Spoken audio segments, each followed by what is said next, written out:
Senator Witkos. Good afternoon, Madam President. It's great to see you up there today. I just want to say that when this topic first came to my attention, I happened to be sitting home on the couch watching the news, and I saw Governor Lamont and Lieutenant Governor Bisowitz and the media folks there, and they were interviewing. So I told my wife, turn the TV up, because I didn't know what they were talking about at the time. And that's when the program first came to my attention, was to help those federal government employees who are working and receiving no compensation or are furloughed with the inability to go back to work or obtain any other form of compensation. And to me, what a noble first act to work on behalf of the residents who felt that they were caught in a situation that was beyond their control, and the governor reaching out to the private sector to form, as those previous speakers had said, a public-private partnership to address some of the issues, facing our state. And I thought to myself, well, maybe this is just the beginning, where we're dealing with a temporary personal crisis that will evolve into dealing with the long-term financial crisis of the state, that we seek more public-private partnerships to address those concerns. Became very enthusiastic about staying to the very end of the newscast and watching. Sometimes I flip the channel off, and I said, I've heard enough. I know I'll be hearing about it later on, but it really captured my attention, the whole 5 or 6 minutes that was on the news. And then, I started to, my children asked me, well, what was that all about, Dad?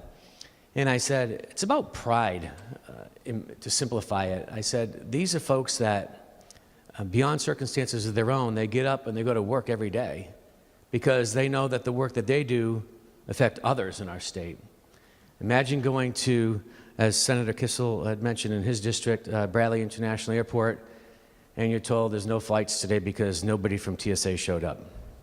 The airport's closed.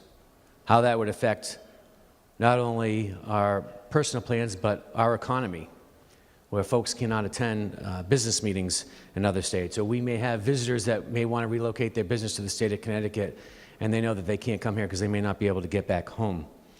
It's role modeling for the children to see, well, mom or dad or aunt or uncle or Grammy and Grampy are not getting paid. They're getting up and they're doing what they have to do because it's expected of them. It's one of the commitments that they've made when they accepted this job with this employer, that they're going to come to work every day.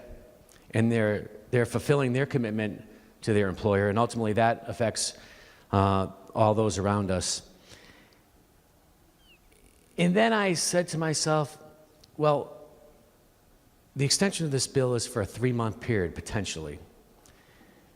And the maximum that an individual could gain through this program is $15,000. $15,000 to cover 3 months worth of bills. I sat at home and I kind of added up what my monthly expenses were, and I'd be relying on my credit cards to fill those debts. And imagine if we didn't have the income to offset those credit card charges. It exasperates itself because our credit rating goes down, which means our borrowing capacity costs more money. So this is a temporary fix until they figure things out in Washington, but we've figured out things here in Connecticut. I think we're doing right by all the citizens, by those that are uniquely affected.